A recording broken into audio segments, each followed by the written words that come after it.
मिट्टी में गुड़ या चीनी डालकर मिट्टी को गूंथा जाए, फिर उसके शिवलिंग बनाए जाए।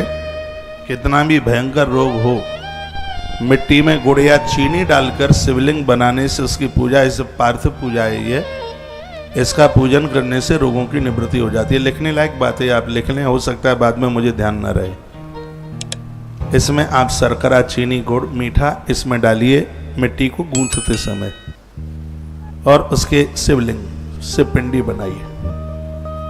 पिंडी की मोटाई है उंगली, छोटी उंगली के बराबर। बहुत लोग ऐसे थोपन थोपा बना देते हैं। पार्थिव जो पूजा है उसकी मोटाई, इससे पुराण में लिखा है, उसकी मोटाई चुगनी उंगली की तरह, ये वाली छोटी, और उसकी ऊंचाई अंगुष्ठ के तरह, अंगूठे के बराबर। कोई तो इतने बड़े बड़े बना देते हैं।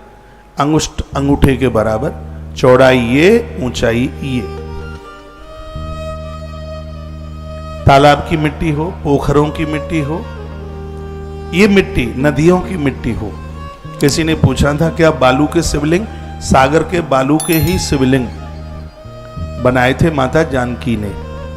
नर्मदा माता की बालू के शिवलिंग बनाए थे वाणासुर ने, और नर्मदा माता के किनारे की जो बालू थी उसमें कुछ मिट्टी मिलाई गई, और इसने करोड़ों की संख्या में बाणासुर ने वो शिवलिंग बनाकर माता नर्मदा में पधरा दिया, रोज विसर्जित किया। एक दिन शंकर इतने प्रसन्न हो गए कि भगवान महादेव नर्मदा के जल से प्रकट हुए, और उन्होंने कहा था वरदान मांग भगत, तेरे ऊपर मैं अति प्रसन्न हूं। रो पड़ा बाणासुर, कहने लगा भगवान कुछ समय के लिए तो मेरे सोड़ितपुर नगरी में आप रहे और मुझे वरदान दे दो। मैंने जितने भी ये मिट्टी के शिवलिंग, बालू के शिवलिंग बनाए हैं वो साक्षात पाषाण के हो जाएं। शंकर जी ने कहा ऐसा ही होगा, नर्मदा की कोख से प्रकट होगा, लोग इसको नर्मदेश्वर के नाम से जानेंगे, और तेरे द्वारा ये बनाए गए हैं, इसलिए इसका एक दूसरा नाम होगा वाणलिंग। नर्मदेश्वर का दूसरा नाम है वाणलिंग। शंकर जी ने वरदान दिया है, मेरी और पिंडियों के ऊपर चढ़ा हुआ प्रसाद सब लोग नहीं ले सकते, लेकिन ऐसा नर्मदेश्वर है जिसके नीचे अगल बगल ऊपर कहीं भी प्रसाद चढ़ा है, शंकर का भगत उसे ले सकता है। तो ये नर्मदा मां की बालू और मिट्टी को मिला करके बनाया गया था।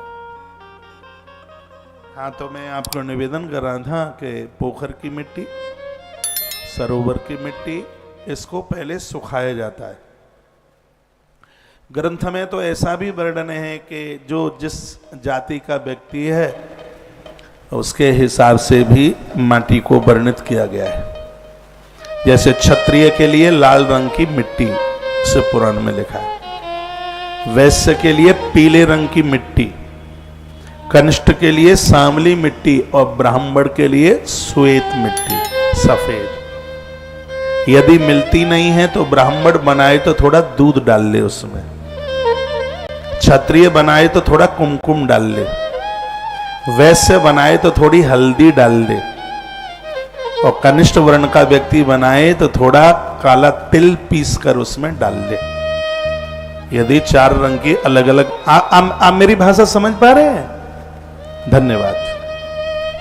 यदि वो इस रंग की मिट्टी मिल नहीं रही है तो उसका यह प्रावधान है। ब्राह्मण बना रहा है थोड़ा दूध, कच्चा दूध, क्षत्रिय बना रहा है रोली, वैश्य बना रहा है हल्दी, और कनिष्ठ वर्ण का व्यक्ति बना रहा है तो थोड़ा उसमें वो तिल डाल ले मिट्टी में। और कहीं सार्वजनिक जगह पर ये पार्थिव शिवलिंग पूजा होती है, और आजकल तो बहुत हो रही है, अच्छी बात है, और सब कास्ट के लोग जाते ही हैं। आप ब्राह्मण बन के जा रहे हैं, आप ब्राह्मण हैं तो थोड़ा डिब्बी में दूध लेते जाइए, थोड़ा सा, बस वो मिट्टी गूंथ रही है, आप बना रहे हैं, थोड़ा डाल लें उसमें, फिर गूंथ लें, उसको बनाना शुरू कर दें। आप क्षत्रिय हैं, ठाकुर साहब हैं, तो थोड़ी सी आप रोली लेते जाइए, कुमकुम लेते जाइए, उसमें डाल लें, उसको गूंथ लें, फिर बनाना शुरू कर दें। आप वैश्य हैं, वणिया हैं, आप वड़े के हैं, थोड़ी हल्दी लेकर के जाइए, कोई भी मिट्टी है, मिट्टी तो वहां गुथी गुथाई मिल ही जाती है, तो उसमें थोड़ी हल्दी डाल लें और उसको फिर गूंथ लें। आप कनिष्ठ वर्ण के कोई इंसान है तो थोड़ा तिल लेकर के जाइए, काला तिल, उसको उसमें डाल लें, उसको उसमें गूंथ लें, फिर बनाना शुरू कर दीजिए, आनंद हो जाएगा, बहुत आनंद होगा। तो अभी मैं आपको निवेदन कर रहा हूं, तो पार्थिव पूजा में मिट्टी में थोड़ा गुड़ या चीनी डाल लेते हैं, शर्करा या बूरा डाल लेते हैं, या मिश्री डाल लेते हैं, कुछ मीठा उसमें डाल करके फिर उसको बनाकर फिर उसकी पूजा करते हैं। बड़े से बड़ा रोग ठीक हो जाएगा, औषधि लग जाएगी महादेव की कृपा से। इसको मिश्रित लिंग कहते हैं।